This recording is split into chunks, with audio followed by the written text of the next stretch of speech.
लोगों ने इनका नाम भी सुना होगा, माता शबरी। हाँ बहुत सुना, बहुत सुना। चलो मैं बता देती हूँ, माता शबरी कौन थी। जो ट्राइबल एरिया में ट्राइब्स रहते हैं ये वो थी, भील, भील कहलाते हैं, भीलनी थी ये। तो पहले क्या होता था, छोटी सी उम्र में ही शादी कर दी जाती थी। तो इनके पिताजी ने इनकी शादी फिक्स कर दी। लेकिन ये देखती थी कि जब भी शादी होती है तो जो ट्राइब्स कहाँ रहते हैं, जंगल में, पहाड़ों पर, तो वहाँ पर सबसे ज़्यादा इजी खाना क्या होता है, जानवर। तो उनको पकड़ के लाओ, और शादियों में और ज़्यादा पकड़ के लाए जाते थे और ज़्यादा काटे मारे जाते थे। उन्होंने कहा कि भैया इतनी हिंसा होगी मेरी शादी में, मुझे शादी ही नहीं करनी, और उन्होंने घर छोड़ दिया। घर छोड़कर ये पहुंची मतंग मुनि के आश्रम में, और वहाँ पर उन्होंने देखा कि इनमें सेवा भाव है, वो वहाँ उनकी सेवा करने लगी। तो ऋषि भी उनसे बहुत प्रसन्न रहने लगे, उनके गुरु। उन्होंने उनको गुरु बना लिया, शबरी ने मतंग ऋषि को अपना गुरु बना लिया, और वो उनकी सेवा करने लगी। उनकी गुरु भक्ति देखकर ऋषि बहुत खुश हुए, और उनको ये बताया कि जिस तरह से तुम मेरी भक्ति कर रही हो, मैं तुम पर बहुत खुश हूँ।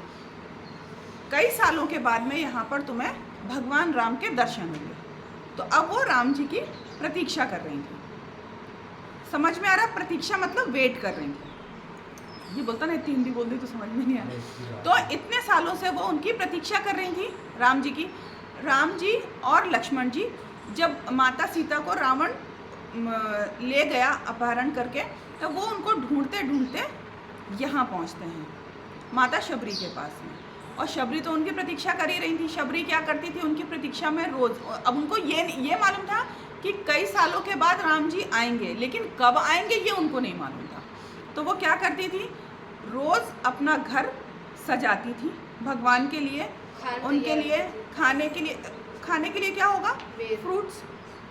तो जो अवेलेबल फ्रूट्स होते थे वो उनके लिए तैयार करके रखती थी हमेशा। तो एक दिन जब वो आए तो उनके पास में फ्रूट्स के नाम पर क्या रखा था, बेर रखे थे। और वो बेर भी कैसे, कुछ बेर खट्टे होते हैं, कुछ मीठे होते हैं। लेकिन वो ये चाहती थी ना कि भगवान के, अपन भी सोचते हैं ना कि भगवान को हम अच्छे से अच्छा कर दें। तो वो टेस्ट करके रखे थे उन्होंने कि उनको कोई भी खट्टा बेर उनके पास ना चला जाए। तो ऐसा जूठा करके नहीं, वो ऐसा बताते हैं कि जो सीख होती है ना, सीख मालूम है ना, तो पतली पतली सी लकड़ियाँ होती है ना, उनको उससे निकाल कर और फिर टेस्ट करके और फिर रख रही थी। तो जो खट्टा था उसको हटा देती थी, जो मीठा था उसको रख लेती थी। वो वाले बेर उन्होंने भगवान को दिए थे। एक चीज़ देखने वाली ये है, कई लोग कहते हैं कि जंगल में राम जी गए थे, तो राम जी भी घर से ये बोलकर गए थे माता कौशल्या से कि मैं वहाँ जाऊँगा तो मैं मांस का सेवन नहीं करूँगा।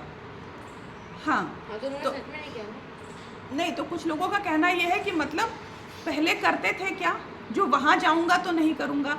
इसका मतलब ये चौपाई है, मैं अभी चौपाई वो भूल रही हूँ, कि यहाँ पर तो खीर पूड़ी सब्जी सब कुछ मिल रहा है, लेकिन जंगल में तो केवल फल और जानवर, यही दो चीज़ें अवेलेबल होती है। वहाँ तो खेती बाड़ी होती नहीं है।